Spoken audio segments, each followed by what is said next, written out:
Përshëndetje miq dhe barmarrës. Jemi në semaforin e barit glibenclamid ose maninil. Glibenclamid është zbuluar për herë të parë në vitin 1969 dhe lejuar për përdorim mjekësor në vitin 1984.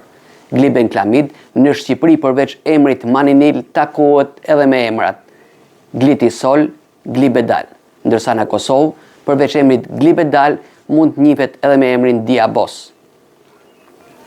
Glibenclamid bën pjesë në grupin e barnave antidiabetike.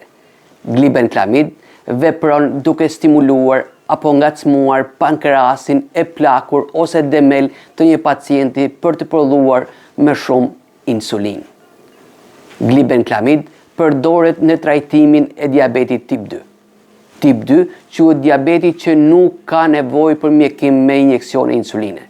Kjo do të thotë pankreasi i këtyre pacientëve akoma prodhon insulin, por prodhon pak ose atë që prodhon jo në cilësinë e mëparshme dhe jo të efektshme si më parë. Për të mjekuar diabetin e këtij tipi, përdoren barna që e shtojnë sasinë e insulinës që prodhohet, si për shembull glibenclamid, apo barna që tentojnë të përmirësojnë efektin e insulinës së pakët apo jo të efektshme që prodhohet, si për shembull metformina.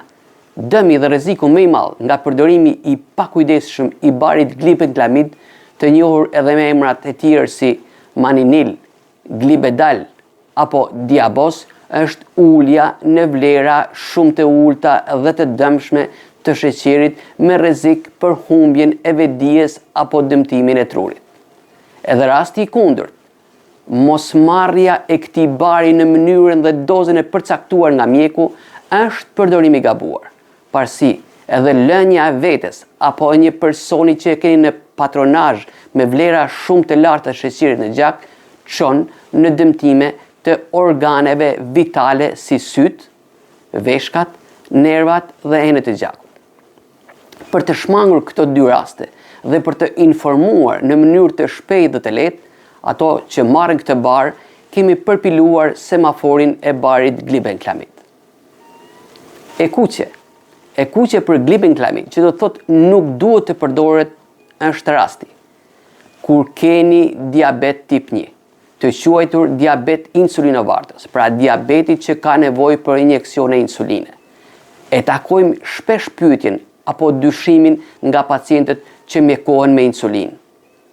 A mund dhe pse nuk mund që edhe unë të mjekohem për diabetin me tableta si kojshia im apo si i afërmi im? Kur mjeku ju ka filluar insulin, tregon që pankreasi juaj nuk prodhon më insulin. Ndaj është domosdoshme dhe jetike marrja e insulinës me anë të injeksioneve. Dhe për momentin nuk ka alternativë tjetër mjekimi, përveç insulinës me injeksione. Përdorimi i glibenclamid në rast të tillë është i kotë, pasi sado që të ngacmohet pankreasi i këtij pacienti nuk prodhon fare insulin. Ndaj mjeku ka menjanuar tabletat nga mjekimi juaj dhe ka filluar insulinën. Ju si barmarrës nuk duhet të dëgjoni këshillat dhe sugjerimet e thëna në thojza kuptohet të afërmëve tuaj. Glibenclamid, maninil apo glibedal është vetëm për diabetin e tipit 2. E kuqe për glibenclamid, që do të thotë nuk duhet të përdoret është rasti kur vuani nga sëmundje të rënda melçie ose të veshkave. Edhe në këtë rast, kujdesin për ju e bën mjeku. Ju duhet vetëm ta dini dhe të zgjidhni mjekun që ju shërben më mirë. Kur keni dyshime, sqaroni ato me mjekun dhe ose farmacistin tuaj. E kuqe për glibenclamid, që do të thotë nuk duhet të përdoret është rasti kur jeni shtatzën ose po ushqeni fëmijë me gjë. Mjeku para se të përshkruaj këtë bar për femrat në moshë aktive sa i përket mundësisë për të ngelur shtatzën, gjithmonë do të pyes nëse jeni shtatzën apo po planifikoni të filloni një shtatzani. Kalojmë tek ngjyra e verdhë.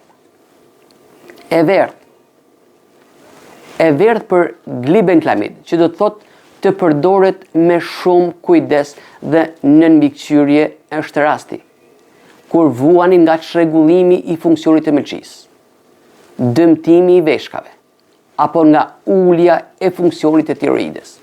Në raste të tilla, efekti i glibenklamid është i paparashikueshëm, ndaj mjeku do të bëjë kujdesin e duhur, duke e shmangur këtë barë kur është e mundur dhe ose duke përdorur doza të vogla dhe duke ju informuar për pasojat që mund të keni. Nëse keni ndonjë dyshim, sqarojeni me mjekun dhe ose farmacistin tuaj. E verdhë për glibenklamid, që do të thotë të përdoret me shumë kujdes, është rasti kur kaloni një vakt pa ngren ose pa marrë sasinë e duhur të karbohidrateve, pra të sheqernave. Karbohidratet nga ushqimi vijnë nga prodhimet e brumit, orizi, patatja dhe frutat. Kur në një vakt nuk merrni sasinë e duhur të këtyre komponenteve ushqimor, sheqeri në gjak mund të ulet në vlera të rrezikshme. Në një rast të tillë, doza e glibenklamid duhet të ulet apo të menjanohet fare doza e vakti. E verdhë për glibenklamid, që do të thotë të përdoret me shumë kujdes, është rasti kur jeni duke kryer aktivitet fizik të pazakont. Këto futen punë të rënda fizike deri tek aktiviteti sportiv. Është i njohur fakti se tek një person që mjekohet për diabet, kur aktiviteti fizik shtohet, sheqeri në gjak mund të ulet në vlera të rrezikshme. Në raste të tilla, doza e glibenklamid duhet të ulet apo të menjanohet në vaktin e parë mbas aktivitetit. E verdhë për glibenklamid, që do të thotë të përdoret me shumë kujdes, është rasti kur jeni duke kaluar një gjendje me heqje barku ose të vjella. Edhe në këtë rast, sheqeri në gjak mund të ulet në vlera të rrezikshme, ndaj kujdesi me dozën duhet të jetë i madh. Për masat dhe veprimet që duhet të ndërmerrni në një rast të tillë, konsultojeni me mjekun dhe ose farmacistin tuaj. E verdhë për glibenklamid, që do të thotë të përdoret me shumë kujdes, është rasti kur konsumoni alkol. Në një rast të tillë, efekti i glibenklamid ose maninil bëhet i paparashikueshëm, ndaj këshilla e mjekut dhe e farmacistit për ju do të ishte shmangni konsumin e alkolit, nëse pra jeni duke mjekuar për diabet ose me barna diabetit. E verdhë për glibenklamid, që do të thotë të përdoret me shumë kujdes dhe në mbikëqyrje, është rasti kur jeni duke marrë barna për hollimin e gjakut si acenokumarol ose varfarin. Në një rast të tillë, efekti i glibenklamid mund të forcohet shumë, duke ju çuar në hipoglicemi, pra rënje të madhe dhe të rrezikshme të sheqerit në gjak. Në një rast të tillë, kujdesin e bën mjeku. Detyra juaj është që gjithmonë kur shkoni për vizitë tek mjeku i diabetit dhe mjekët e tjerë, çdo mjek pra duhet i tregoni dhe t'ia kujtoni se çfarë barnash të tjerë jeni duke marrë. E verdhë për glibenklamid, që do të thotë të përdoret me shumë kujdes dhe në mbikëqyrje, është rasti kur bashkë me glibenklamid ose maninil lind nevoja të merrni disa antibiotik si ciprofloxacin, tetraciklin, baktrim ose klaritromicin. Në një rast të tillë, efekti i glibenklamid mund të rritet me rrezik për hipoglicemi, pra rënje të madhe dhe të dëmshme të sheqerit në gjak. Kujdesin për ju edhe në këtë rast e bën mjeku që do të përshkruajë antibiotikun. Detyra juaj, kur të shkoni për vizitë, informoni mjekun se po merrni glibenklamid. E verdhë për glibenklamid, që do të thotë të përdoret me shumë kujdes dhe në mbikëqyrje, është rasti kur njëkohësisht me glibenklamid jeni duke marrë barna si metoprolol apo me emra të tjerë corbitol betalok apo atenolol, bisoprolol e të tjerë me prapashtesen olol. Këto barna të quajtura me emrin mjekësor beta bllokues mund të fshehin shenjat paralajmëruese të rënjes së madhe të sheqerit në gjak. Kur sheqeri bie në vlera normale, personi shfaq disa shenja apo simptoma që janë karakteristike për këtë situatë. Dhe të gjithë të sëmurët me diabet duhet t'i dinë.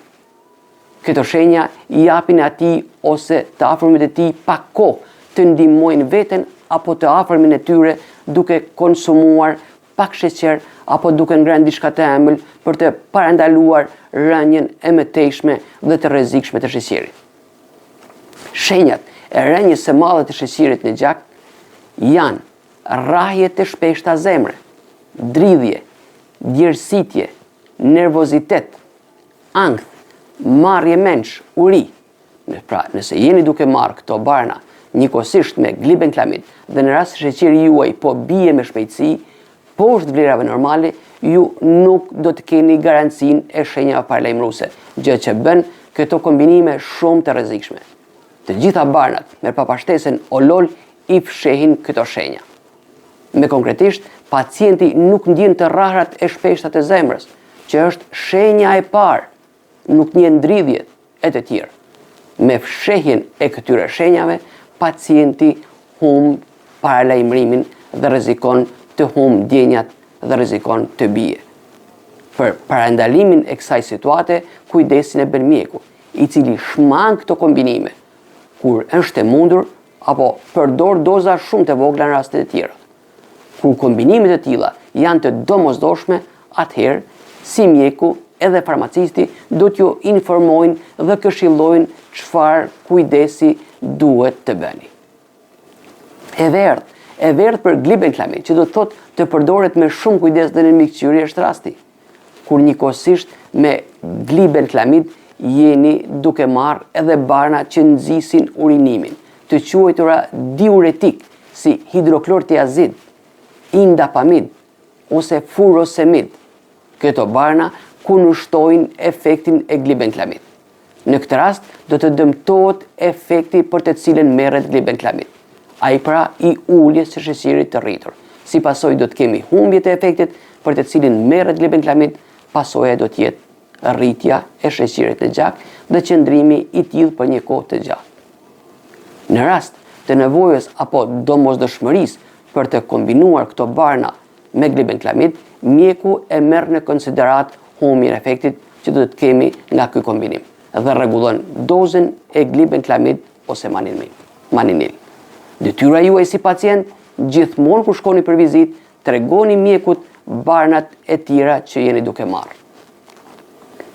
E verdhë për glibenklamid, që do të thotë të përdoret me shumë kujdes dhe në mbikëqyrje është rasti. Kur njëkohësisht me të jeni duke marrë barna të quajtura kortikosteroide apo kortizon, barna shumë të rëndësishëm dhe shumë të përdorshëm. E keqja këtij kombinimi është se këto barna kundërshtojnë efektin e glibenklamid. Kur është i nevojshëm apo i domosdoshëm ky kombinim, kujdesin për ju e bën mjeku. Detyra juaj, informoni ose kujtojani mjekut se jeni me diabet dhe po mjekoheni me glibenklamid. E verdhë për glibenklamid, që do të thotë të përdoret me shumë kujdes është rasti. Kur merrni në mënyrë të vazhdueshme barna që nxisin defektimin, pra zbrazjen e zorrës së trash. E thënë me kuptueshëm, barna kundër kapslekut, si bisakodyl apo laktulozë. Këto barna, për arsye të mekanizmit të tyre të veprimit, pra nxitjes apo ngacmimit të zorrës për t'u zbrazur, këto barna nuk lejojnë glibenklamid të qëndrojnë në zorë aq sa nevojitet, duke mos lejuar këtë që të veprojë siç duhet dhe siç pritet. Pasoja është mosmjekimi i duhur i diabetit. Kujdes në këtë rast duhet ta bëni ju, së pari duke u munduar ta zgjidhni si problem me regjimin dhe dietën e duhur, me synimin e shmangjes së përdorimit të vazhdueshëm të këtyre barnave. Ndryshe, duhet të konsultoni me mjekun e diabetit që të marrë në konsiderat përdorimin e barnave që ju përdorni për kapslekun. E verdh për glibenklamid, që do të thotë gjatë mjekimit të bënd shumë kujdes, është rasti kur drejtoni makinë ose makineri. Ulljet dhe ngritjet e shpeshta dhe të shpejta të forta të sheqirit në gjak shoqërohen me çrregullime të vëmendjes dhe përqendrimit. Ndaj duhet kujdes dhe konsultim me mjekun tuaj se si duhet të silleni dhe veproni në raste të tilla.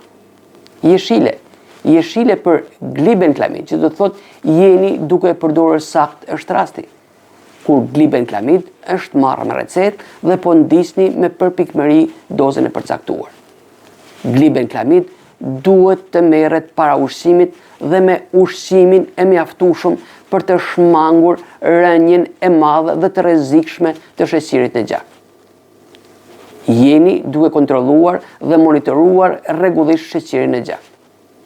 Nëse ndiheni i këputur, djersiteni dhe ndjeni rraje të shpeshta zemre, menjëherë konsumoni pak sheqer, një frut apo pak bukë, kjo pasi këto janë shenjat paralajmëruese të hipoglicemisë. Pacienti që mjekohet me barna të tilla gjithmonë duhet të ketë me vete pak sheqer ose një karamele për një situatë të tillë. Të nderuar ndjekës apo barmarrës, ky ishte semafori i barit glibenklamid, maninil apo glibedal. Ju falenderoj për vëmendjen.